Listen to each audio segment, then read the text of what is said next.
یسوع کے بغیر میں آپ کو بتانا چاہتا ہوں کہ انسان گویا اس طرح کا تھا، ایک دلدل کا کنواں تھا اور انسان اس کے اندر پڑا ہوا ہے، اور انسان اس سے نکلنے کے لیے اپنے بہت ہاتھ پاؤں مار رہا ہے، بہت زیادہ کوشش کر رہا ہے، اور جتنی وہ کوشش کر رہا ہے اوپر کو آنے کی بجائے وہ نیچے کو جا رہا ہے۔ دلدل سے ہم سب واقف ہیں، ہم سب گاؤں کے رہنے والے لوگ ہیں۔ دلدل کے اندر جو انسان پڑا ہوا ہوتا ہے وہ جتنا ہاتھ کو مارتا ہے اوپر کو آنے کے لیے وہ نیچے کو جاتا ہے۔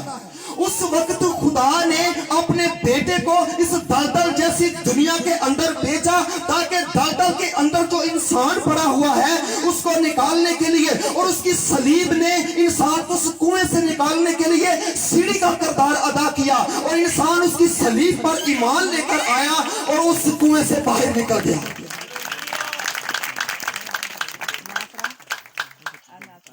خدا نے اس دنیا کو غضب کے نیچے سے نکالنے کے لیے اس غضب شدہ دنیا کے اندر اپنے بیٹے کو بھیج دیا۔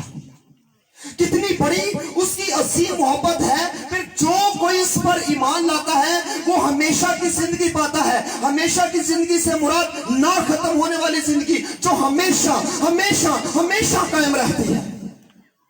آج بھی کروڑوں لوگ جو ہیں وہ خدا کے غضب کے نیچے ہیں، جن کی زندگی میں ہزاروں کرسمس آئے، جس کی زندگی میں ہزاروں اس طرح کے بڑے دن آئے، لیکن اس نے خدا کو نہیں جانا، لیکن اس نے نہیں پہچانا کہ باپ نے کس طرح سے محبت کی اور اپنے بیٹے کو بھیجا۔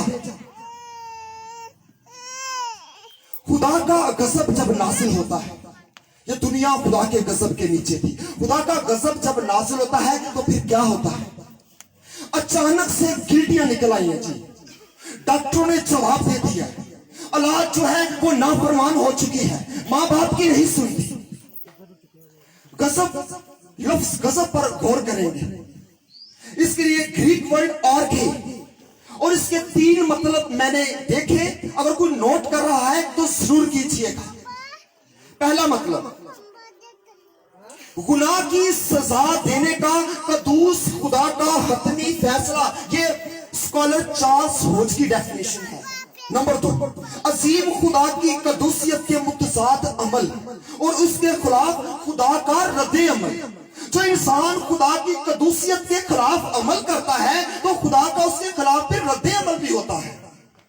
تیسرا، بدی اور گناہ کا ڈس اپروول، خدا کہتا ہے I don't approve this، میں اسے قبول نہیں کرتا۔ آج شام ہمیں اپنی زندگیوں پر غور کرنا ہے، آیا کہ آج سے پہلے میں نے کرسمس دیکھے، اتنے میں نے کرسمس منائے، اتنے میں نے بڑے دن منائے، میری زندگی آج بھی غضب کے نیچے ہے یا اس کی ہمیشہ کی زندگی کی طرف گامزن ہے؟ غضب کی مثال ہمیں گنتی 12 باب اس کی 8 سے 16 آیت میں ملتی ہے۔ آج سب اس بات سے واقف ہوں گے، خدا کا بندہ موسیٰ، اس کی بہن مریم اور ہارون نے کیا کیا؟ اس کے خلاف بدگوئی کی۔ اس موسیٰ نے کوشی عورت سے شادی کی۔ I think maybe she was black girl، ہو سکتا ہے وہ کالے رنگ کی خاتون ہو۔ مریم کہتی ہے کہ خدا نے تیرے ساتھ ہی کلام کیا ہے، خدا نے ہمیں کیوں نہیں بتایا؟ خدا نے تیرے ساتھ کلام کیا کہ جاؤ سے شادی کر لے جا کے۔ لکھا ہے خدا کا غضب ان پر بھڑکا اور مریم کوہر میں مبتلا ہو گئی۔ یہ خدا کا غضب ہے۔ پرانے عہد نامہ میں جہاں جہاں بھی غضب کا ذکر ملتا ہے، جتنے بھی غضب آیا نالی بہت پہ گئے۔ خدا کا غضب جو انسانوں پر تھا، اس کے بیٹے یسوع کے وسیلے سے، اس کے بیٹے یسوع کے وسیلے سے اس دنیا میں آنے سے، جب ہم اس پر ایمان لاتے ہیں، اس کی صلیب پر، اس کے کفارے پر، تو ہم اس کے غضب کے نیچے سے نکلتے اور ہمیشہ کی زندگی کی طرف چلے جاتے ہیں۔ دوسری بات ہے یوحنا 3 باب اور اس کی 19ویں آیت سے 21ویں آیت تک دوسرا پوائنٹ جو ہم ڈسکس کریں گے۔ اور سزا کے حکم کا سبب یہ ہے، سبب کیا ہے؟ سبب دیکھیں کہ نور دنیا میں آیا اور آدمیوں نے تاریکی کو نور سے زیادہ پسند کیا، اس لیے کہ ان کے کام برے تھے، کیونکہ جو کوئی بدی کرتا ہے وہ نور سے دشمنی رکھتا ہے اور نور کے پاس نہیں آتا۔ ایسا نہ ہو کہ اس کے کاموں پر ملامت کی جائے، مگر جو سچائی پر عمل کرتا ہے وہ نور کے پاس آتا ہے تاکہ اس کے کام ظاہر ہوں کہ وہ خدا میں کیے گئے ہیں۔ نور تاریکی کے اندر آیا اور تاریکی نے نور کو قبول نہیں کیا۔ یسوع ایسی دنیا کے اندر آیا جو اندھیرے کے اندر رہنے والی دنیا تھی، جو تاریکی کے اندر رہنے والی دنیا تھی، جو اندھیرے کو پسند کرتی تھی، جو تاریکی کو پسند کرتی تھی، جو خود غرضی کو پسند کرتی تھی، جو غرور تکبر کو پسند کرتی تھی۔ مسیح میں عزیز بھائیو بہنوں، یسوع کی زندگی سے جب وہ اس دنیا میں تھا تو اس کی زندگی سے معجزات کی صورت میں نور ظاہر ہوتا تھا، اس کی زندگی سے نور ٹپکتا تھا۔ جب اسے پلاطوس کی عدالت کے اندر پیش کیا جاتا ہے تب بھی ہمیں تاریکی کی ایک مثال ملتی ہے۔ نور تاریکی میں آیا اور تاریکی نے اسے قبول نہیں کیا بلکہ رد کر دیا۔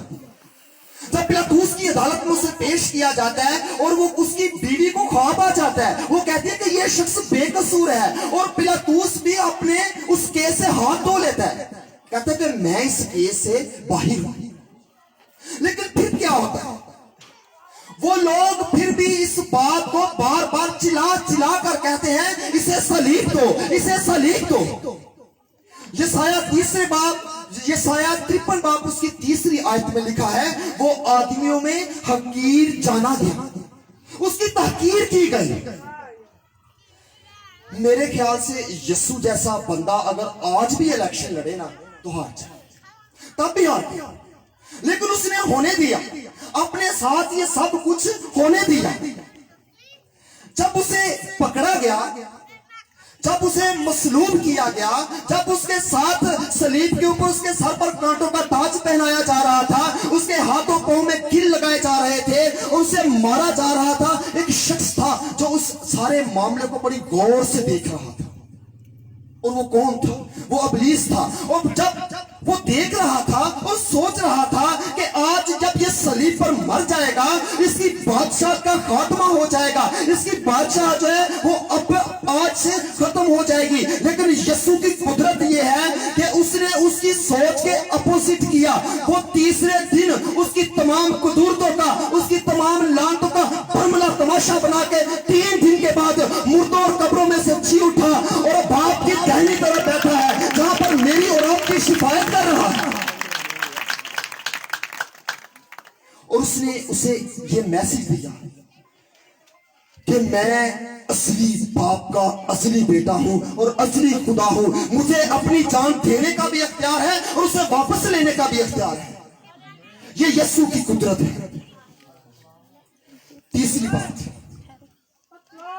تیسرے باب کی 14ویں آیت سے 15ویں آیت، اور جس طرح موسیٰ نے سانپ کو بیابان میں اونچے پر چڑھایا، اسی طرح ضرور ہے کہ ابن آدم بھی اونچے پر چڑھایا جائے تاکہ جو کوئی ایمان لائے اس میں ہمیشہ کی زندگی ہو۔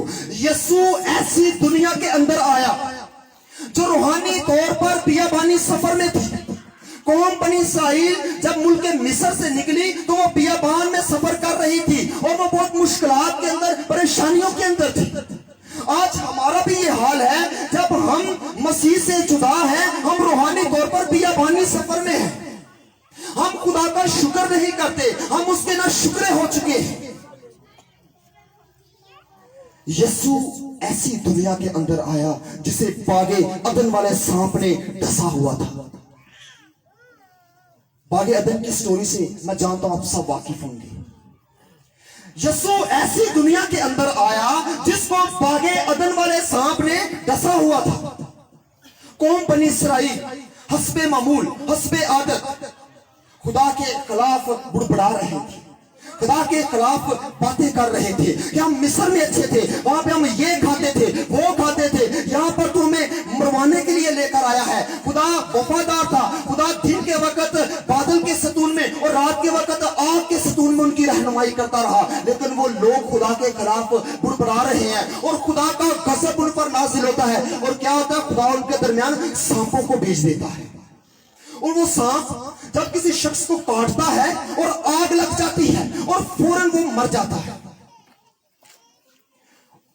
اور پھر کیا ہوتا ہے، اور پھر وہ قوم رونا شروع ہو جاتی ہے اور موسیٰ کے پاس آتی ہے اور کہتی ہے کہ ہمیں اس غضب سے چھڑا، ہمیں اس غضب سے نجات دلا۔ اچھا، وہ اپنی گناہ آلودہ فطرت کو نہیں چھوڑنا چاہ رہے، اپنی بڑبڑانے والی عادت کو نہیں چھوڑنا چاہ رہے، کہہ رہے ہیں ہمیں ان سانپوں سے چھڑا۔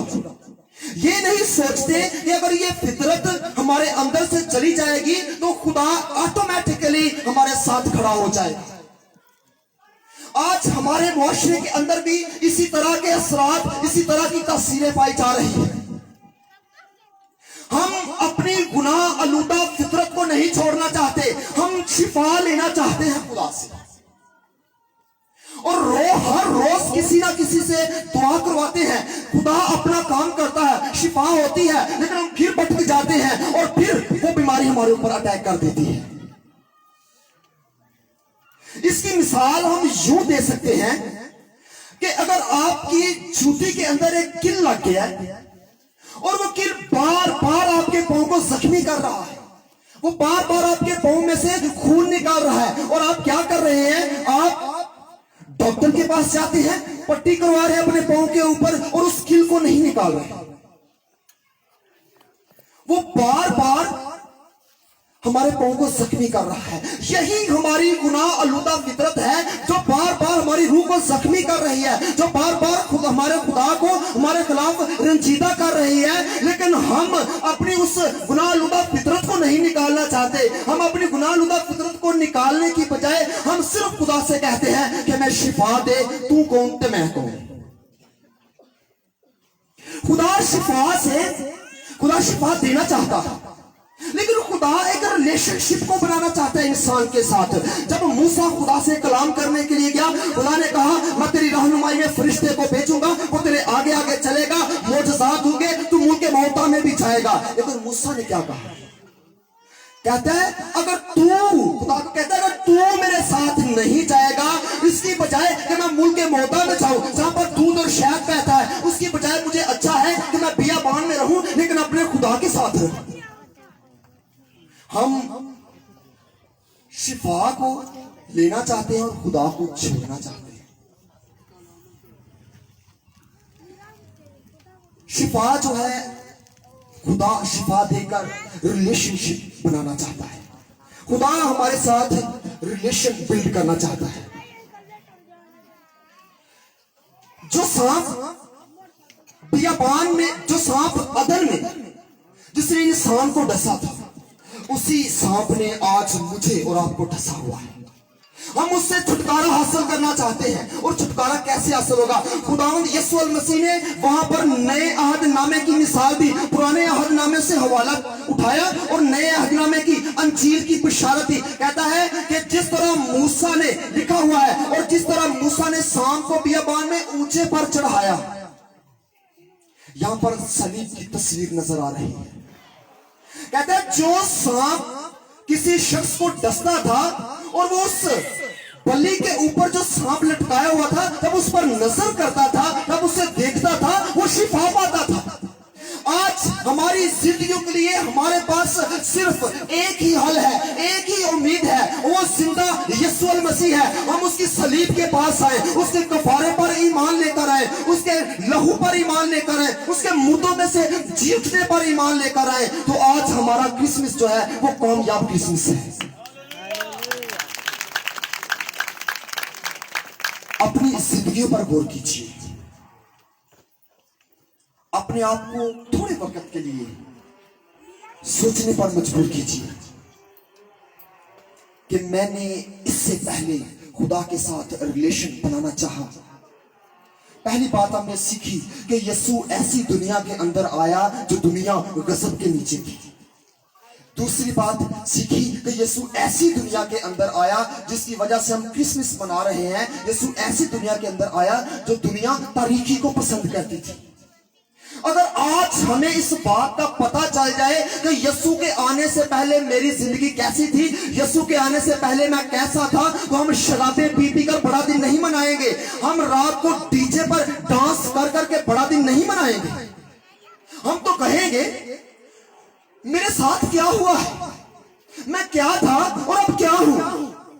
حمد کے گیت گاؤ، خوشی کا شادیانہ بجاؤ، خداوند کی تعریف کرو، خداوند کا شکر کرو کہ میں بڑے غضب سے نکل کر خداوند کی بادشاہت میں داخل ہو چکا ہوں۔ اس نے محبت کی اور اپنے بیٹے کو بھیجا اور آج میں ہمیشہ کی زندگی کا وارث ہوں۔ اگر آپ کے گیت و نواح میں آج تک اس سے پہلے یا آج یا کل رات بھی اس طرح کے کام ہوئے تو سوچئے، دیکھیے آپ کا کردار اس میں تھا یا نہیں۔ اپنے آپ سے پوچھئے کہ میں کس کیٹیگری میں آ رہا ہوں۔ میں غضب کے نیچے تھا، میں تاریخی کے اندر تھا، میں روحانی طور پر بیابانی سفر میں تھا، مجھے عدن والے سانپ نے ڈسا ہوا تھا، لیکن آج اس نے دنیا سے محبت کی ہے، میرے باپ نے دنیا سے محبت کی ہے اور اس نے اپنے اکلوتے بیٹے کو بھیجا ہے تاکہ ہم، میں اور آپ ہمیشہ کی زندگی کے وارث ٹھہر سکیں۔ ایک بات اپنے ساتھ لے کر جائیے گا کہ میں کیا تھا اور اب یسوع پر ایمان لانے کے وسیلے سے کیا ہوں۔ اگر نہیں ایمان لے کر آئے تو آج میں آپ کو یہ چیلنج دینا چاہتا ہوں، جو زندگیاں اس سے پہلے جنہوں نے یسوع کو قبول نہیں کیا، یسوع کے کفارے کو نہیں مانتے، اس کی صلیب کو نہیں مانتے، وہ اپنی زندگی پر غور کیجیے۔ خداوند آج کے کلام کے وسیلے سے مجھے اور آپ کو برکت دے۔ یسوع کے جلال کے لیے زوردار تالیاں بجا دیجیے۔